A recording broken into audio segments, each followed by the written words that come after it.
Hello guys, welcome back to my channel. আমি হচ্ছি তোমাদের ফেভারিট পল্লবী, তোমরা দেখছেন পলি পলু। আজকে আবার আমি এক্সাম দিতে যাচ্ছি। আর আজকে যে সে এক্সাম নয়, আজকে হচ্ছে ফিজিক্স এক্সাম, যেটা আগের বারে আমার সব থেকে বেশি খারাপ হয়েছিল। আজকে জানি না কেমন হবে, খুব টেনশন হচ্ছে আজকে। এখন আমি খেতে বসছি, ঠিক আছে? খাবারটা দেখাই তোমাদের। আজকের মেনু হচ্ছে লুচি, আলুর দম আর মিষ্টি। আর অন্য দিনের মেনু থাকে পরোটা আর তরকারি। কিন্তু আজকে একটু মেনুটা আলাদা হয়েছে, কারণ কালকে রাতের এই মেনুগুলো সব ছিল, আমি খাইনি, তার জন্য আজকে এটা হয়েছে, বুঝলে তো? আমি কালকে রাতে মুড়ি আর আলুর দম খেয়েছিলাম, তার জন্য আজকে আমাকে লুচি আর আলুর দম দিয়েছে। এখন আমি খেয়ে নিই, তারপর তোমাদের সাথে দেখা করছি। A few moments later. আমি বেরিয়ে পড়েছি, হয়ে যাচ্ছি আমি একটা যুদ্ধ করতে। আরে সিরিয়াসলি যুদ্ধ করতে যাবো। আর এই জন্য যুদ্ধটা জিতে আসতে পারি, ভালো নাম্বার নিয়ে আমি জিতে আসতে পারি, জন্য টেনশন হচ্ছে গাইস। আগের বারের থেকে এবারে ফিজিক্স অনেক পড়েছি, সিরিয়াসলি বলছি অনেক পড়েছি। বই থেকে, খাতা থেকে, পিডিএফ থেকে, সবকিছু থেকে পড়ে নিয়েছি। এবারে আমার ভিতরে সবকিছু গুলিয়ে যাচ্ছে, পরীক্ষার হলে যে সব মিলে যাবো নার্ভাস। তারপর আমি জানি না কি হবে, আশা করছি যেন ভালো হয়ে যায়, কারণ আমি প্রচন্ড ঘুরেছি, এবারে সত্যি ঘুরেছি। যত এক্সাম হল কাছে আসছে, মানে এক্সামের স্কুল যত কাছে আসছে, তত আমার তোরে না নার্ভাস ফিল কাজ করতে, বুঝলে তো? প্রচন্ড ভয় লাগছে, কি হবে আমি জানি না। আশা করছি ভালো হবে, তো ওটা একটু প্রে করে যেন আমার ফিজিক্স পরীক্ষা যেন ভালো হয়। এইবারে আজ থেকেই তো শুরু হলো মেন পরীক্ষাগুলো, তাই পরীক্ষাগুলো, বুঝলে তো? যেন ভালো হয়ে যায়, ভয় লাগছে।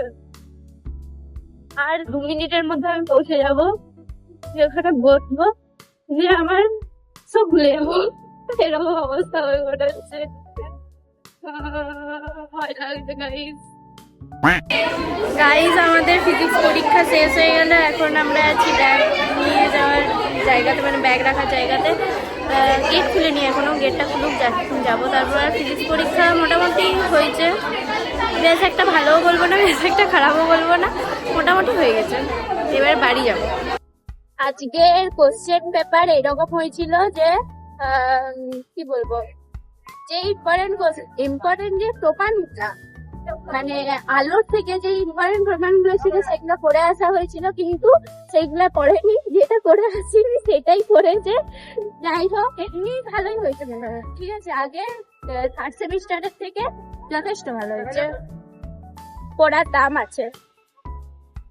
থার্ড সেমিস্টারে আমি সত্যি বলতে অত ভালো করে পড়ি নাই, কিন্তু ফোর্থ সেমিস্টারে পড়েছি আর সেটার দামও পেয়ে গেছি, যার জন্য আমি ঠাকুরের কাছে থ্যাংক ইউ জানাই। The next day. গাইস, আমি ব্লগটা এন্ড করতে ভুলে গিয়েছিলাম। কালকে আমি স্কুল থেকে এসে পর চান টান করে খাবার টাবার খেয়ে গিটার ক্লাস গিয়েছিলাম, ঠিক আছে? গিটার ক্লাস থেকে এসে একটু ঘুমিয়ে গিয়েছিলাম।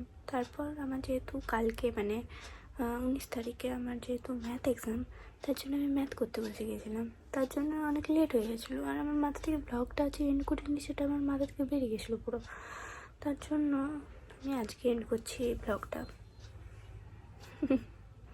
যাই হোক, কালকের এক্সাম মোটামুটি ঠিকই হয়েছে। এবারে ম্যাথ এক্সামের জন্য প্রিপারেশন নিচ্ছি। কাল আমি রাত 1টা অবধি ম্যাথ করেছি, আজকে সকালে উঠে থেকে এখন অবধি ম্যাথ করছি, ঠিক আছে? দেখা যাক কালকের এক্সামটা কী হয়, ম্যাথ এক্সামটা যেন ভালো হয়ে যায়। আমি বলেছিলাম না তোমাদেরকে যে আমার টেনশন নিলে, মানে এক্সামের আগে টেনশন হলে এক্সাম ভালো হয়, আর এক্সামের আগে টেনশন না হলেও খারাপ হয়। আমার আজকে টেনশন হচ্ছে না, আমি জানি না কি করবো, খারাপ হয়ে গেল, আমি বলতে পারছি না। প্লিজ দেখা যাক কী হয়, আমি পড়ি, ঠিক আছে? তোমরা তোমাদের কাজ করো। আজকের ব্লগটা এখানেই শেষ করছি। ভালো লাগলে একটা লাইক, শেয়ার, কমেন্ট অবশ্যই করে দিও, ঠিক আছে? টাটা, সাবস্ক্রাইবটা করতে ভুলো না। বাই।